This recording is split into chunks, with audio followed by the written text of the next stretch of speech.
दोस्तों स्टडी 91 के YouTube channel में आप सभी का बहुत बहुत स्वागत है। और आज दोस्तों इंडियन ज्योग्राफी का अगला लेक्चर हम लोग कवर करने जा रहे हैं। जैसा कि आप सभी जानते हैं कि हम लोग जो चैप्टर कवर कर रहे थे वो है प्राकृतिक वनस्पतियां, यानी कि नेचुरल वेजिटेशन के बारे में मैं आपको बता रहा था, जिसके अंतर्गत बहुत सारे वन होते हैं। उन वनों के बारे में हम लोग व्याख्या कर रहे थे।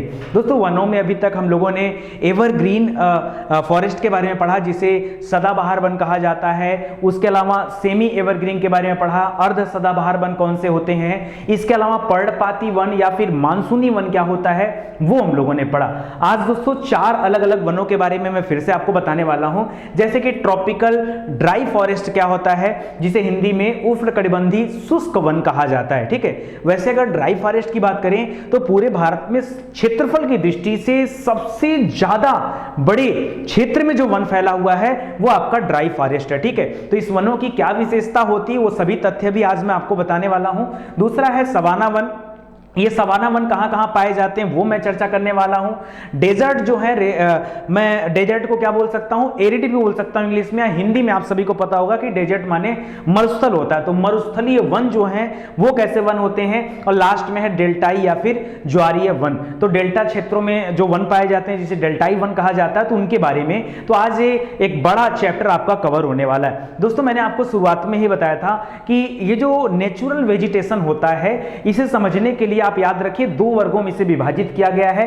ठीक है, जिसके दौरान हम लोगों ने पढ़ा था कि हॉरिजॉन्टल होता है और वर्टिकल होता है। ठीक है, यानी ऊर्ध्वाधर और क्षैतिज। तो क्षैतिज वाले पार्ट में हम देख रहे थे, ऊर्ध्वाधर वाले पार्ट में एक दूसरा होता है, यानी तापमान के आधार पर वनों का वितरण, उसको हम अलग से पढ़ेंगे। अभी जो हम पढ़ रहे हैं दोस्तों, ये हम क्या कर रहे हैं, वर्षा क्षेत्रों के आधार पर, यानी जैसे जैसे वर्षा बढ़ती है ये वनों के टाइप में परिवर्तन आता जाता है, वनों का जो प्रकार है, जो स्वरूप है, उसमें परिवर्तन आता जाता है। तो हम लोगों ने पढ़ा था दोस्तों कि सबसे ज्यादा जहां बारिश होती है वहां पर सदाबहार वन पाए जाते हैं। उसके बाद पर्णपाती वन, याद रखेगा सदाबहार और पर्णपाती वन के बीच में एक पेटी भी पाई जाती है जिसको अर्ध सदाबहार वन कहा जाता है, सेमी एवरग्रीन फॉरेस्ट के नाम से जानते हैं। उसके बाद कंटीले वन आ गया। कंटीले वन में ही दोस्तों हम लोग शुष्क वन और किसकी बात करते हैं, इसके अलावा आपके डेजर्ट वाले हो जाएं, डेजर्ट भी ना रख करके आप सवाना रख सकते हो यहाँ पे।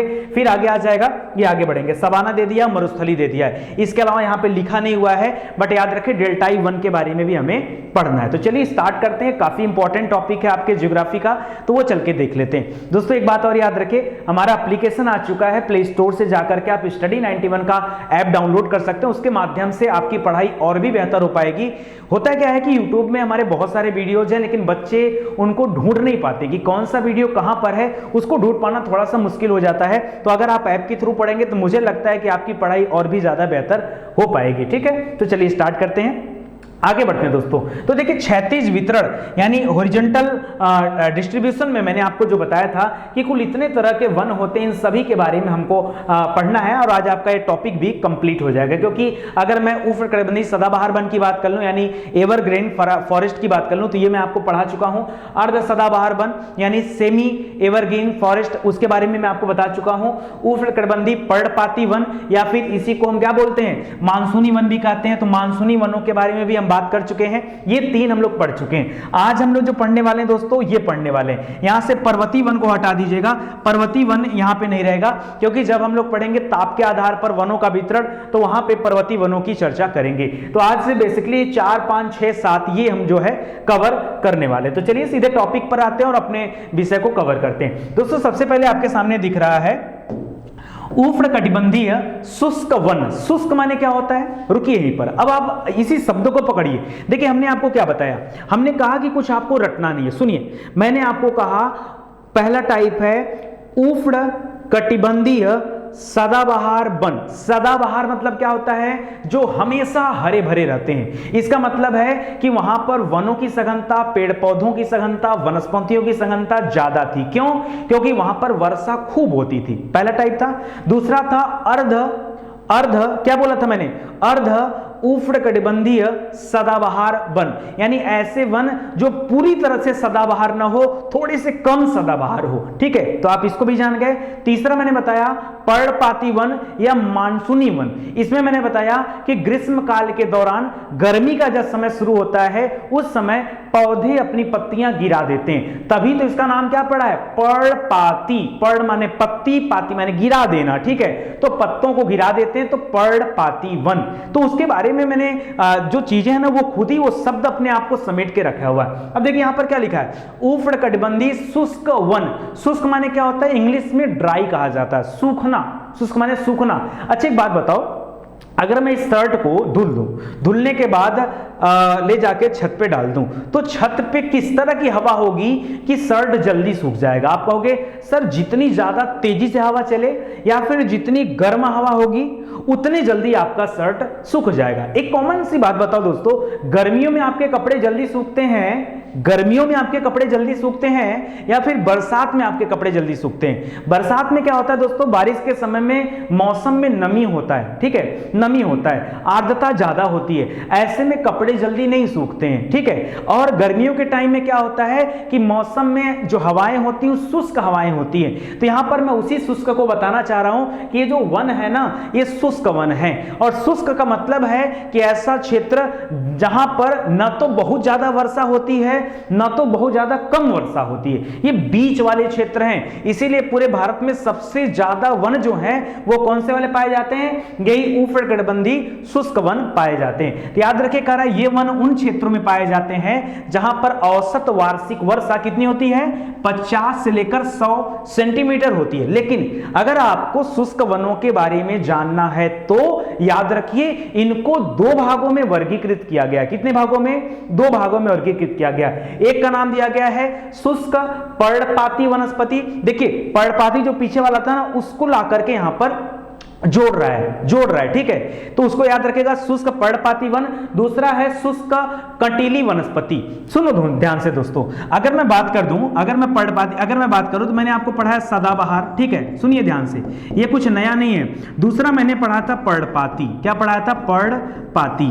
होता क्या ना दोस्तों, सदाबहार और पर्णपाती के बीच में एक और पट्टी पाई जाती है जिसको हम लोग क्या बोलते हैं, अर्ध सदाबहार बोलते हैं। आप कहोगे सर बार बार एक ही बात को क्यों रिपीट कर रहे हो? आदत है हमारी, नहीं जानते क्या, पहली बार पढ़ रहे हैं, आदत है हमारी चीजों को रिपीट करने का, तब तक रिपीट करने का जब तक आपको याद ना हो जाए। सुनिए अब ये जो पर्णपाती है ना, पर्णपाती के बाद जो दूसरा टाइप आ रहा है आपका आ रहा है शुष्क वनस्पति। क्या आ रहा है, शुष्क। और शुष्क के बाद किसका नंबर आने वाला है, कंटीली वनस्पति का नंबर आने वाला है।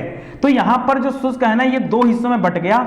एक हिस्से में शुष्क पर्णपाती यानी इसके पीछे वाले की क्वालिटी है, और एक शुष्क में है क्या है, उष्णकटिबंधीय कटीली। यहां पर देखिए क्या दे रहा है, कटीली वनस्पति। तो शुष्क के साथ कटीली वनस्पति है यानी आगे वाले की विशेषता है। तो एक पीछे वाले से जुड़ा है, दूसरा आगे वाले से जुड़ा है। आप कहते हो याद नहीं हो रहा है, किताबों में नहीं पता मुझे इतना कठिन क्यों दिया है या समझाने वाले क्यों नहीं समझाते हैं, लेकिन मैं आपसे पूछना चाहता हूं कि क्या आपको मेरी बातें समझ में आ रही है? फिर से देखिए, एक बार और देखिए, सदाबहार वन, पर्णपाती वन या फिर मानसूनी वन, इसके बीच में अर्ध सदाबहार वन, तीन तरह हो गए। चौथे टाइप में कैसा वन, उष्णकटिबंधीय शुष्क वन। कैसा, उष्णकटिबंधीय शुष्क वन। और वो शुष्क वन भी कितने भागों में बटे हैं, दो भागों में। एक भाग का नाम है शुष्क पर्णपाती वन, दूसरे भाग का नाम है क्या है, शुष्क कटीली वनस्पतियां। तो याद रखिए ये पर्णपाती पहले वाले से जुड़ा, ये कटीली अगले वाले से जुड़ा है, ठीक है, तो ऐसे करके याद कर लीजिए। तो चलिए इन दोनों को अगर डिटेल में पढ़ लिया जाए सर तो क्या आगे का बात आपको समझ में आ जाएगा। लेकिन उसके पहले मैं चाहता हूं कि आप इस मैप को देख लो, ठीक है, इस मैप को देख लो दोस्तों। इस मैप में सबसे ज्यादा रंग आपको कौन सा दिख रहा है, बताइए, सबसे ज्यादा रंग कौन सा दिख रहा है? आप कहोगे सर पीला रंग दिख रहा है। पीला रंग इस मैप में सबसे अधिक दिख रहा है। इसका मतलब है, मैंने अभी कुछ देर पहले एक बात कही आपसे कि भारत में क्षेत्रफल की दृष्टि से सबसे ज्यादा क्षेत्रों में किस प्रकार के वन फैले हैं, उष्णकटिबंधीय शुष्क वनों का विस्तार है। ये पीला वाला जो है ना दोस्तों, ये उष्णकटिबंधीय शुष्क वन है। मैं चाहूंगा कि एक बार आप डिटेल से इसको देख लो। देखो ये उष्णकटिबंधीय शुष्क वन है। पीला में भी दो तरह के पीला है, हो सकता है कि कैमरे में ये चीज कैद ना हो पाए, तो मैं एक काम करता हूं यहां पर हाईलाइट करके दिखा देता हूं। पीला में दो तरह का पीला है, एक हल्का पीला है, एक डार्क पीला है, ठीक है, हल्का और डार्क ये है, ठीक है। तो एक बार मैं आपको दिखाना चाहूंगा, ठीक है, थोड़ा सा इधर पट्टी बन के आया हुआ ऐसे, ठीक है, बस ठीक है। ये एक पीला तो ये वाला है, ठीक है, और यही जिसको मैं अभी कैद कर रहा हूँ ना, ये कैद कर रहा हूँ, यही वाला पीला दोस्तों यहाँ भी है, ठीक है। और ये वाला जो है ना, ये डार्क पीला है। तो डार्क वाले को मैं ऐसे ऐसे कर दे रहा हूँ ताकि आप समझो कि डार्क वाला कहाँ है। यहाँ देखिए कर्नाटका साइड में, फिर दूसरा वाला पीला हल्का वाला है, ठीक है। और ये डार्क वाला पीला, ये हल्का, ये देखिए, ये अलग कर दे रहा हूँ, दो अलग अलग दिखा दे रहा हूँ कि आप समझ जाओ, ठीक है। समझ में आ गया? ये दो तरह का येलो रंग है, तो मैं उधर नहीं दिखा पा रहा था, इधर से आपको दिखा दिया। समझ में आ गया?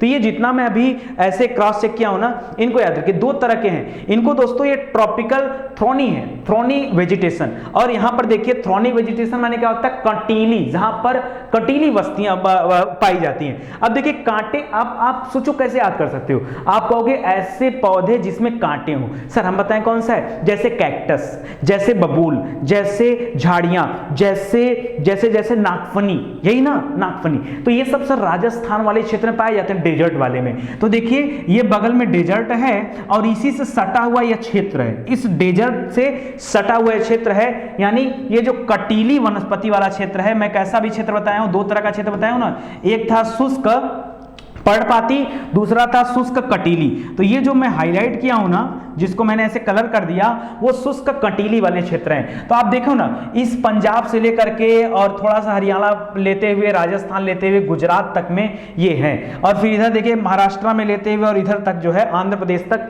यही वाले फैले हुए, ठीक है। और थोड़ा सा इधर है, बीच वाला पूरा का पूरा क्षेत्र खाली है, ये पर्णपाती वाले वन है। और पर्णपाती वाले वन का क्षेत्र बहुत ज्यादा है भाई, इनसे ज्यादा है कि नहीं वाला क्षेत्र, ठीक है। तो पर्णपाती वाले वन से ज्यादा क्षेत्र, सॉरी कटीली, शुष्क कटीली वनस्पतियों से ज्यादा क्षेत्र किसका है? पर्णपाती वनस्पति का क्षेत्र है। तो क्षेत्रफल की दृष्टि से सबसे बड़ा वन भारत में कौन है? उष्णकटिबंधी पर्णपाती वन। कौन सा है? उष्णकटिबंधी शुष्क पर्णपाती वन। ना, शुष्क पर्णपाती, केवल पर्णपाती नहीं, केवल पर्णपाती बोल दोगे तो मानसूनी वन में आ जाएगा। और जैसे ही आपने मानसूनी वन बोल दिया ना, तो यहां पर क्या हो जाएगा? ये अलग हो जाएगा, ठीक है। मानसूनी वन में कौन सा आएगा दोस्तों? देखिए ट्रॉपिकल मॉइस्ट डेसिडुअस बोलते हैं। ये जो ग्रीन वाला देख रहे हैं, ये एकदम जो हल्का ग्रीन है, ठीक है, यहां से यहां तक ये डेसिडुअस में है, तो ये वाला हिस्सा आ जाता है वहां पर। तो इसको आप याद रखिएगा। चलिए आगे बढ़ते हैं और इसके बारे में और डिटेल से पढ़ते हैं। घबराइए मत, एकदम आराम से पढ़ाई करिए। देखिए आगे क्या दे रहा है, कह रहा है शुष्क पर्णपाती वन, जिसको इंग्लिश में क्या बोलते हैं? ड्राई डेसिडुअस वेजिटेशन, ठीक है। कह रहा है ये वन उन क्षेत्रों में पाए जाते हैं जहां वार्षिक वर्षा 70 से 100 सेंटीमीटर होती है। मैंने ओवरऑल क्या बताया था? औसत वार्षिक वर्षा कितना होता है? 50 से 100। लेकिन जब उसको दो कैटेगरी में बांट दिया गया, तो याद रखिए इनकी विशेषता है कि ये 70 से 100 सेंटीमीटर वर्षा वाले क्षेत्रों में ये शुष्क पर्णपाती वनस्पतियां पाई जाती हैं। यह वनस्पति मुख्यतः पंजाब में, उत्तर प्रदेश के कुछ भाग में, पश्चिमी बिहार में, छत्तीसगढ़ में, उत्तरी गुजरात में, नीचे कर्नाटक, तमिलनाडु, आंध्र प्रदेश और तेलंगाना आदि क्षेत्रों में ये शुष्क पर्णपाती वनस्पति पाई जाती हैं। कह रहा है ये वन भारत के सर्वाधिक वृहद क्षेत्रों में पाए जाते हैं, सर्वाधिक सबसे बड़े वृहद क्षेत्रों में पाए जाते हैं। इन वनस्पति क्षेत्रों में शुष्क काल की अवधि में, शुष्क यानी जब गर्म हवाएं चलती वो, कह रहा है शुष्क काल यानी गर्मी के समय की अवधि लंबी होती है तथा वनस्पति सघन न होकर के विरल होते हैं। देखिए क्या है, अगर बरसात ज्यादा नहीं होगा तो आप बताओ ना, क्या वहां पर खूब पेड़ पौधे होंगे? यार बारिश इतनी कम हो रही है, बारिश कहां, हमने स्टार्टिंग में पढ़ा सदाबहार वन में क्या होता है? 250 सेंटीमीटर से ज्यादा बारिश, और यहां क्या देख रहा हूं? 70 सेंटीमीटर। 70, 7×21 मतलब 1/3 की कमी हो गई है, या 7×28 आप बोल सकते हो। आप देख सकते हो कि 1/4 की लगभग कमी होगी। 25 से 30% वर्षा केवल मिल पा रहा है, तो इतने में कितना सघन वनस्पति वहां पे हो जाएगा। तो यहाँ पे वनस्पति की सघनता नहीं होती, सघनता माने भाई यार की नजदीक नजदीक पेड़ है, यहाँ पेड़, यहाँ पेड़, यहाँ पेड़, यहाँ पेड़, ये सघनता होती है।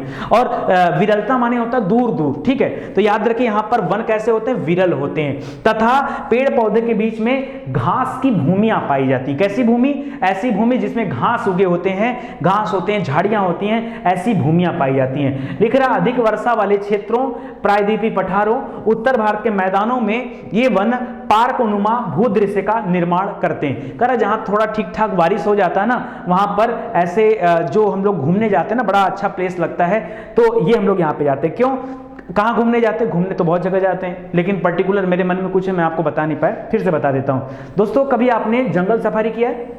जंगल सफारी मतलब किसी जंगल में जाना, जीप में बैठ करके और फिर वहाँ जा करके टूर करना, जंगल के अंदर जा कर या किसी नेशनल पार्क के अंदर जा करके टूर करना, देखना, वहाँ पे जानवरों को देखना, हाथी को, जिराफ को, शेर को नज़दीक से देखना, लाइव, ऐसा किया है। तो वो जो क्षेत्र होते हैं ना, वो यही क्षेत्र होते हैं, ठीक है। सदाबहार वन में शेर और हाथी नहीं पाए जाते हैं, पता है कि नहीं आपको, वहाँ जहरीले जानवर, ठीक है, इस तरह की चीज़ें पाई जाती। क्यों? क्योंकि वहाँ पेड़ पौधे इतने, एक पेड़ यहाँ, एक पेड़ यहाँ, कहते इसमें हाथी चली गई। कैसे हाथी चली जाएगी यार? अगर जंगल बहुत ज्यादा सघन होगा, बताओ उसमें हाथी कैसे चली जाएगी? बताओ उसमें शेर कहां दौड़ेगा? शेर कैसे दौड़ेगा? खूब नजदीक नजदीक पेड़ है, खूब नजदीक नजदीक पेड़ है, कैसे शेर दौड़ेगा बताओ? तो ये हाथी, शेर, चीता, गैंडा, ये सब सदाबहार वन में नहीं रहते हैं, ये सब सदाबहार वन में नहीं रहते हैं। ये सब कहाँ रहते हैं? ये सब शुष्क पर्णपाती वनस्पतियां जहां होती हैं, वन होते हैं, वहां पे रहते हैं, ठीक है, क्योंकि इनके रहने लायक वही स्थान अच्छा होता है। तो देखिए याद रखिएगा, इस तरह के जंगल देखने को मिलते हैं, ठीक है। दूर दूर पेड़ होते हैं, ऐसे छोटे छोटे घास उगे होते हैं। हाँ, घास माने हरा घास नहीं, घास सूख गया, मौसम शुष्क है तो हरा घास की कल्पना कर रहे हैं क्या? हरा घास नहीं होता यहाँ पे। तो यहाँ पर देखिए हाथी, घोड़ा, चीता, घोड़ा नहीं बार बार निकल जाता है हाथी घोड़ा, हाथी हो गया, चीता हो गया, शेर हो गया, गेंडा हो गया। तो इस तरह के जो जानवर होते हैं वो इसी वाले वन में पाए जाते हैं, याद रहेगा आपको। चलिए आगे बढ़ते हैं। अब आपके मन में होगा सर एक चीज और बता देते, यहाँ किस तरह के वनस्पतियां पाई जाती हैं, पेड़ पौधे सर। तो याद रखें इस तरह के वृक्ष में, क्योंकि वृक्ष के आकार तो वैसे बड़े होते हैं और जानवरों के आकार भी बड़े होते हैं, तो देख लिया आपने। यहाँ पर तेंदू के वृक्ष, तेंदू मैंने कल भी पढ़ा था आपको, तेंदू के वृक्ष से जो पत्ते आते हैं उनसे बीड़ी बनाई जाती है, बीड़ी, ये वाला बीड़ी पीने वाला, तो बीड़ी बनाई जाती है। बेल के वृक्ष पाए जाते हैं, खैर के वृक्ष होते हैं, खैर कत्था का वृक्ष होता है, ठीक है, इससे कत्था बनता है। कत्था जानते हैं ना, पान में, ठीक है, जो कत्था लगता है उस कत्थे की बात कर रहा हूं। तो ये यहां से ही पाए जाते हैं, तो इनको आप याद रखिएगा। चलिए अगले टाइप पे चलते हैं, उसका नाम है शुष्क कटीली वनस्पतियां या शुष्क कटीले वन। उसके बारे में देख लीजिए, इसको ड्राई थॉर्न वेजिटेशन बोलते हैं, तो उसको याद रखिए। करा यहाँ वार्षिक वर्षा 50 से 70 सेंटीमीटर होती है, वहां पे क्या था 70 से 100 था, यहाँ पे 50 से 70 होती है, ठीक है। करा यहाँ निम्न किस्म की घास भी पाई जाती है, छोटे छोटे घास पाए जाते हैं। करा इसके अंतर्गत भारत के उत्तरी पश्चिमी क्षेत्र, जिसमें हरियाणा, राजस्थान, गुजरात। एक बात याद रखो, अगर कटीले वनस्पति की बात कर दिया ना, मतलब रेगिस्तान के चौतरफा क्षेत्र आप कवर कर लो, यानी थोड़ा सा पंजाब, थोड़ा सा हरियाणा, थोड़ा सा गुजरात, थोड़ा सा राजस्थान, ये सभी क्षेत्र इसमें आ जाएंगे, थोड़ा सा मध्य प्रदेश भी, ठीक है, तो इसको ले लीजिएगा। इसके अलावा दोस्तों पश्चिमी घाट का जो वृष्टि छाया प्रदेश है, वृष्टि छाया प्रदेश आप जानते हैं, जहां पे वर्षा नहीं हो पाता या वर्षा का जल नहीं पहुंच पाता, वो क्षेत्र क्या हो जाता है? वृष्टि छाया प्रदेश। तो वृष्टि छाया प्रदेश में भी कटीली वनस्पतियां पाई जाती हैं, जैसे आंध्र प्रदेश, पश्चिमी आंध्र प्रदेश, तेलंगाना, कर्नाटक के कुछ क्षेत्रों में इस तरह के वन देखने को मिलते हैं। इन क्षेत्रों में अत्यधिक पशुचारण के कारण वनों का स्वरूप अत्यधिक विरल है। पशुचारण मतलब पशु क्या करते हैं, सारी वनस्पतियां खा गए हैं, तो पशुचारण की वजह से वहां की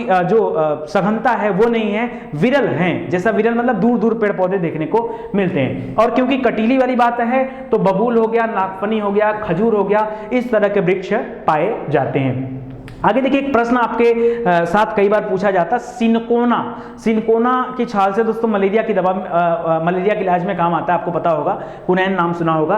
तो कह रहे हैं जो सिनकोना होता है ना, ये उष्णकटिबंधीय सदाबहार पौधा है। सदाबहार पौधा कहने का मतलब ये नहीं कि वो सदाबहार वन में पाया जाता है, वहां तो होता ही है, यहां भी पाया जाता है। लेकिन याद रखिए छत्तीसगढ़ राज्य उष्णकटिबंधीय शुष्क और मानसूनी वनों के लिए सबसे उपयुक्त माना जाता है। ये जो छत्तीसगढ़ है ना, इसकी चर्चा क्यों कर रहा हूं, क्योंकि यह उष्णकटिबंधीय शुष्क और मानसूनी दोनों तरह के वनों के लिए सबसे उपयुक्त स्थान है। स्थान होने के बावजूद भी यहाँ सदाबहार का पौधा, मतलब ये जो सदाबहार वाला पौधा है सिनकोना, ये नहीं पाया जाता है। तो परीक्षा में एक दो बार प्रश्न पूछा, लोग कंफ्यूज हुए, तो मैंने कहा एक लाइन यहाँ पे डाल देता हूं, ठीक है। तो याद रखें कुछ इस तरह के आपको नमूने देखने के लिए मिलेंगे शुष्क कटीली वनस्पति क्षेत्रों में, ठीक है। तो ये है, बहुत दूर दूर पेड़ होते हैं, कटीली वनस्पतियां होती है, देखिए बबूल वगैरह के पेड़ दिख रहे हैं, कैक्टस वगैरह दिख रहे हैं, छोटे छोटे नागफनी जगह जगह देखने को मिल जाएंगे। तो इस तरह के सीन देखने को मिलते हैं। समझ में आ रहा है ना? आएगा समझ में, बिल्कुल घबराइए मत। आगे देखिए, कटीली वनस्पतियों के बारे में बता रहा है कि ये जो छत्तीसगढ़ है, जहां सिनकोना का वृक्ष बिल्कुल नहीं होता है, लेकिन वहीं पास में असम है, पश्चिम बंगाल है, केरल में है, वहां पर ये सिनकोना के वृक्ष पाए जाते हैं, ठीक है। कर वर्षा इन क्षेत्रों में, कटीली वनस्पति वाले क्षेत्रों में कर वर्षा बड़ी कम होती है। अरे वर्षा तेज होता, बढ़िया वर्षा होती तो कटीली वनस्पतियां क्यों पाई जाती? पता है वनस्पतियों में कांटा क्यों होता है? आपने कभी कल्पना किया भाई नागफनी में कांटा क्यों?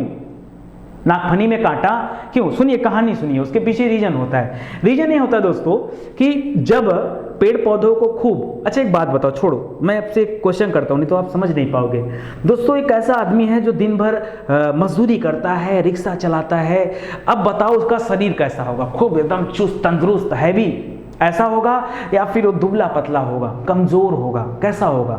आप कहोगे हाँ सर कमज़ोर होगा। मैं पूछूं क्यों? तो आप कहोगे शायद उसको भरपेट खाना नहीं मिल पाता, या फिर उसको जितनी ज़रूरत है उतना उसको मिल नहीं पाता, इस वजह से। अच्छा, एक बड़ी दुकान में एक बैठा सेठ आदमी, खूब पेट वोट निकला हुआ, बताओ उसके शरीर खूब गठे गठे हाथ, तो उसका क्या है, एकदम खा खा के फूल चुका है। ये बस यहीं पे रुक जाओ।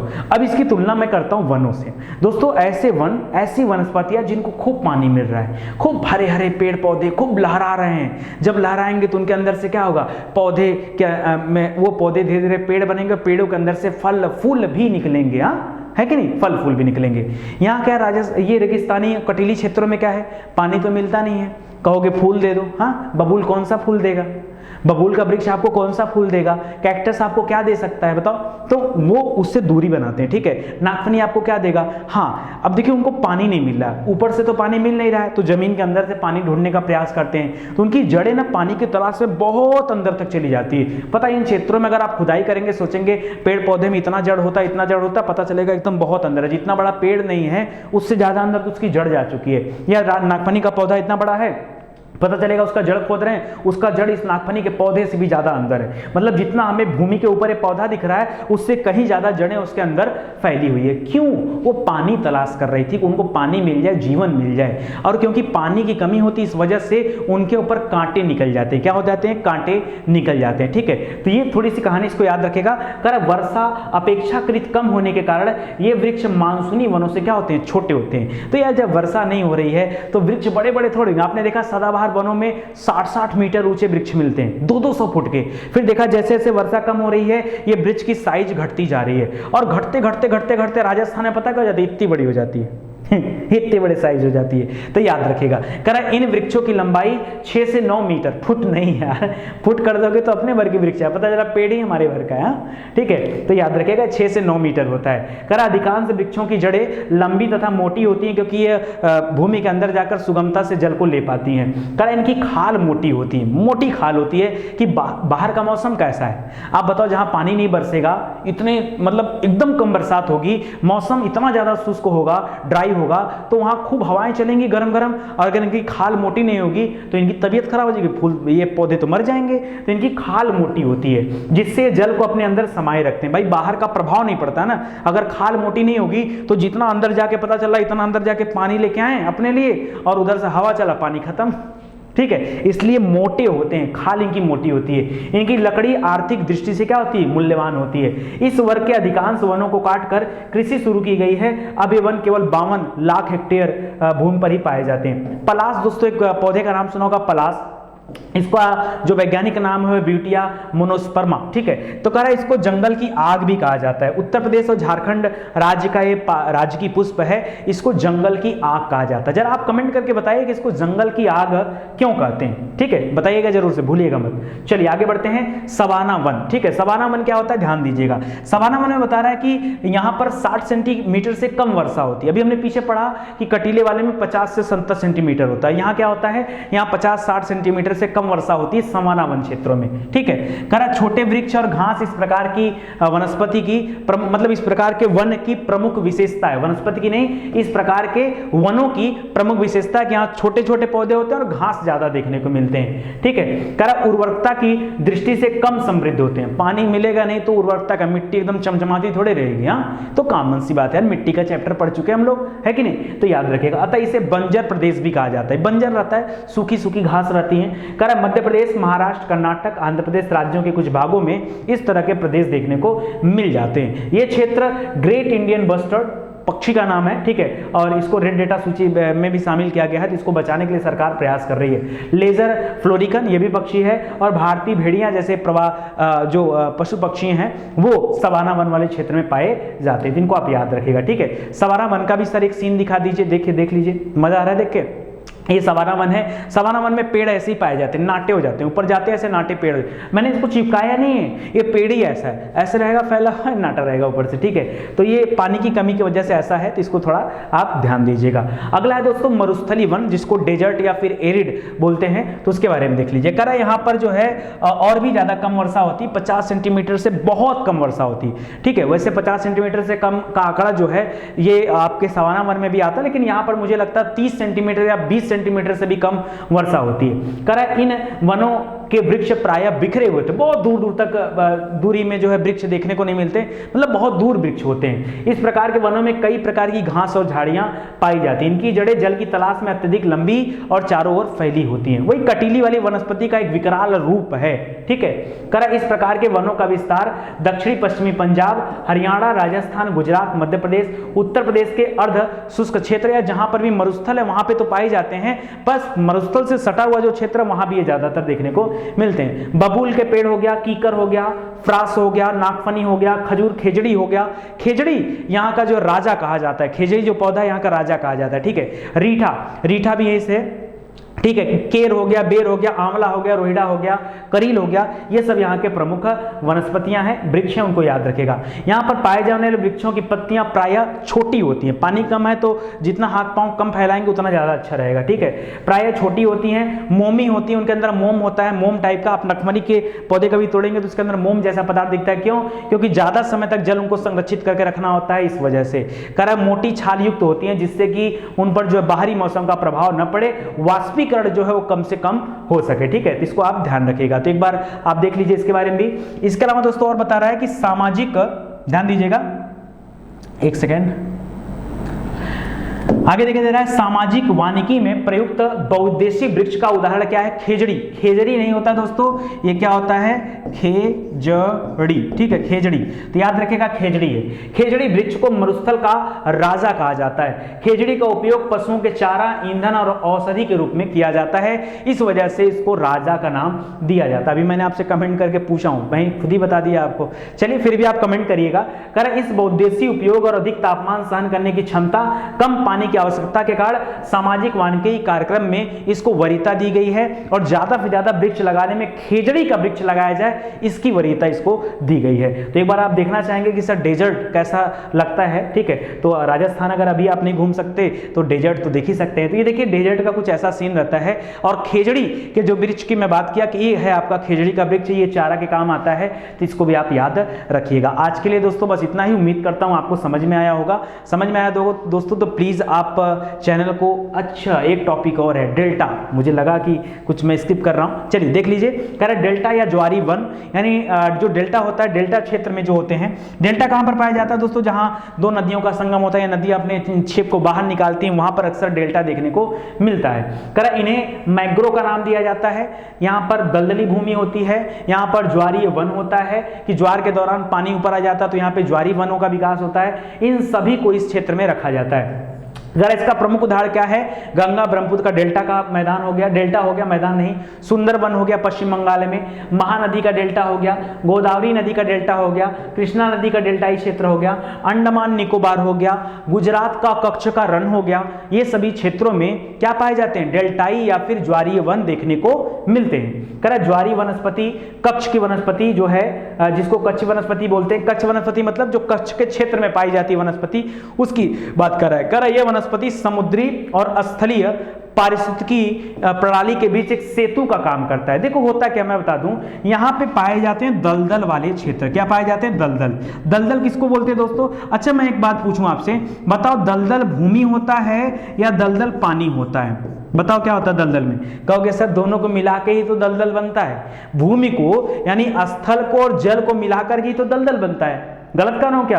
तो याद रखिए इस दलदली भूमि क्षेत्र में ये होते हैं। तो यहां लिख क्या रहा है? लिख रहा है समुद्री, समुद्र यानी जल, और स्थली माने स्थल। कर समुद्र और स्थल के बीच यह एक सेतु का काम करता है। भाई सेतु क्या है? यही तो ब्रिज का काम कर रहा है। दलदल भूमि ऐसा जगह है जहां पर स्थल समुद्र से मिल जा रहे हैं ना, दोनों मिला जुला रूप देखने को मिल रहा है। तो ये सहजीवी संपर्क का कार्य करते हैं। कर भारत में सर्वाधिक ज्वारी वनस्पति कहां पर है? अब जहां जहां मिलान होगा, जैसे पश्चिमी बंगाल में है, इसके अलावा गुजरात है, अंडमान निकोबार द्वीप समूह के तटवर्ती क्षेत्र हैं, वहां पर इस तरह के चीज देखने को मिलते हैं। थोड़ी सी बातें और याद रखिए, लिख रहा है ज्वारीय वनस्पति, ज्वारीय वनस्पति के उगने के लिए सभी तटवर्ती क्षेत्र उपयुक्त नहीं होते हैं। अब बहुत सारे तटवर्ती राज्य हैं, जैसे कुल 9 राज्य हैं जो तट को टच करते हैं, जैसे गुजरात हो गया, महाराष्ट्र हो गया, गोवा हो गया, कर्नाटक हो गया, केरल हो गया, तमिलनाडु हो गया, आंध्र प्रदेश हो गया, उड़ीसा हो गया, पश्चिम बंगाल हो गया, आपका लक्षद्वीप हो गया, दादरा नगर हवेली हो गया, ठीक है, और आपका क्या हो गया, इधर आपका क्या हो गया, दमन दीव हो गया, और आपका अंडमान निकोबार हो गया। इतने स्थल हैं जो क्या करते हैं, समुद्र को स्पर्श करते हैं, लेकिन याद रखिए सभी तटवर्ती क्षेत्र इसके लिए उपयुक्त नहीं होते। तभी कहा गया कि पश्चिम बंगाल, अंडमान निकोबार और कच्छकारण ये सबसे उपयुक्त स्थल हैं किसके लिए, इस डेल्टाई और ज्वारीय क्षेत्रों के लिए। करें क्योंकि इनके विकास और रखरखाव के लिए ताजे एवं खारे जल का उचित मिश्रण आवश्यक है।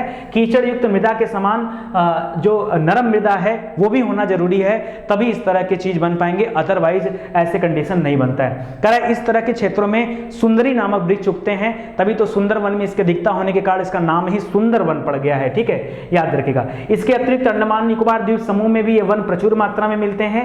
ये वन बड़े सघन होते हैं, गहन होते हैं, बहुत नजदीक नजदीक होते हैं, विरलता कम होती है, लेकिन ईंधन और किसकी दृष्टि से, इमारती लकड़ी की दृष्टि से ये वन बड़े महत्वपूर्ण भी होते हैं। यहाँ पर मैग्रो के वनस्पतियां पाई जाती हैं, सुंदरी के वृक्ष पाए जाते हैं, कैजुरेना पाया जाता है, केवड़ा पाया जाता है, वेंदी पाया जाता है, ये यहाँ की प्रमुख वनस्पतियां हैं। कहाँ की, तो याद रखिए इस डेल्टाई या ज्वारीय क्षेत्रों की प्रमुख वनस्पतियां हैं, तो इसको आप याद रखिएगा। ये देखिए आपका डेल्टा क्षेत्र है, दिख रहा है, डेल्टा क्षेत्र मतलब ये पूरी तरह से पानी से डूबा होता है। यहाँ पर जितनी भी वनस्पतियां होती हैं ये ज्यादा समय तक पानी के अंदर ही होती है, जैसे आपका सुंदरी के वृक्ष वगैरह जो हैं, मैग्रो वगैरह, ये पानी के अंदर ही होते हैं, तो आप इसको ध्यान रखिएगा।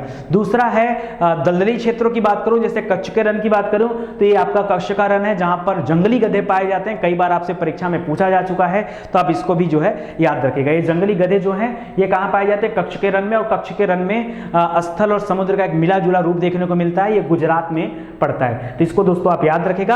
आज के लिए इतना ही, उम्मीद करता हूं आपको अच्छा लगा होगा, मजा भी आया होगा। बेशक अगर आप देखिए लगातार स्टडी 91 से जुड़े रहेंगे तो मुझे पूरा भरोसा है कि धीरे धीरे करके आप सभी सब्जेक्ट को अच्छे से पढ़ पाएंगे, समझ पाएंगे।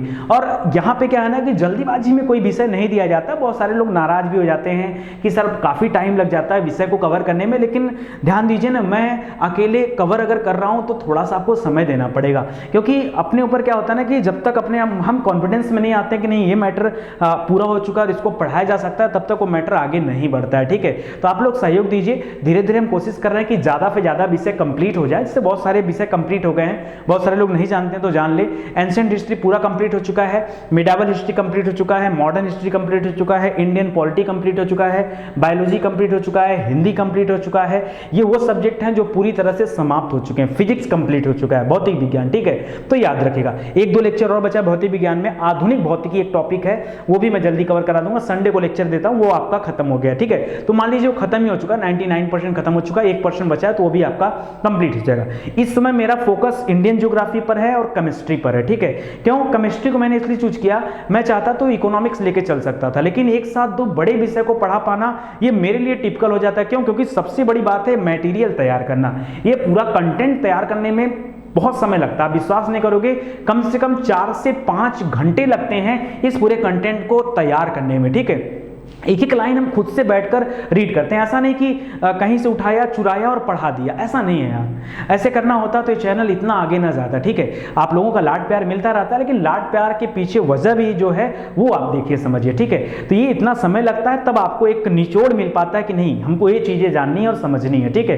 तो आप इसको ध्यान दीजिए। तो मुझे लगा कि 2 बड़े सब्जेक्ट एक साथ पढ़ा पाना थोड़ा सा मुश्किल है, क्योंकि केमिस्ट्री क्या है कि 5 लेक्चर मैं पहले भी कवर कर चुका था, और मुझे जहां तक लगता है कि 25 लेक्चर और अगर दे दिया जाए तो पूरी 25 भी नहीं, मुझे लगता है 20 लेक्चर में आपका केमिस्ट्री समाप्त हो जाएगा, क्योंकि फिजिक्स इतना बड़ा है नहीं उसमें कुछ, ठीक है। तो मुझे ऐसा लग रहा है कि 15 से 20 लेक्चर में वो समाप्त हो जाएगा, यानी टोटल 20-25 लेक्चर में आपका केमिस्ट्री कवर हो जाएगा। तो इसलिए मैंने कहा केमिस्ट्री लगा देता हूं इसके साथ में, एक तरफ इंडियन ज्योग्राफी, एक तरफ केमिस्ट्री। तो थोड़ा सा मैनेजमेंट इधर टाइम का गड़बड़ हो गया, ठीक है। तो इस वजह से 2 वीडियो एक दिन में नहीं आ पाए, लेकिन आगे से आ जाएंगे, ठीक है। तो आप दोनों लेके चलते रहिए और पढ़ते चलिए। दोस्तों एप्लीकेशन से जरूर जुड़े, अगर आप चाहते हैं आपका पढ़ाई ठीक ढंग से एक सिस्टमेटिक सटीक वे में हो पाए तो आप एप्लीकेशन को इंस्टॉल करिए, उसके माध्यम से पढ़ाई करिए। जो लोग किए होंगे उनको पता होगा कि पढ़ने में काफ़ी मज़ा आ रहा है, और बहुत सारे एप्लीकेशन मार्केट में है, लेकिन हमारे एप्लीकेशन उससे अलग हैं। जब आप इंस्टॉल करेंगे तभी आप जान पाएंगे। ठीक है, चलिए चलते हैं। आप सभी का धन्यवाद, मिलते हैं अगले लेक्चर में। तब तक के लिए जय हिंद, जय भारत।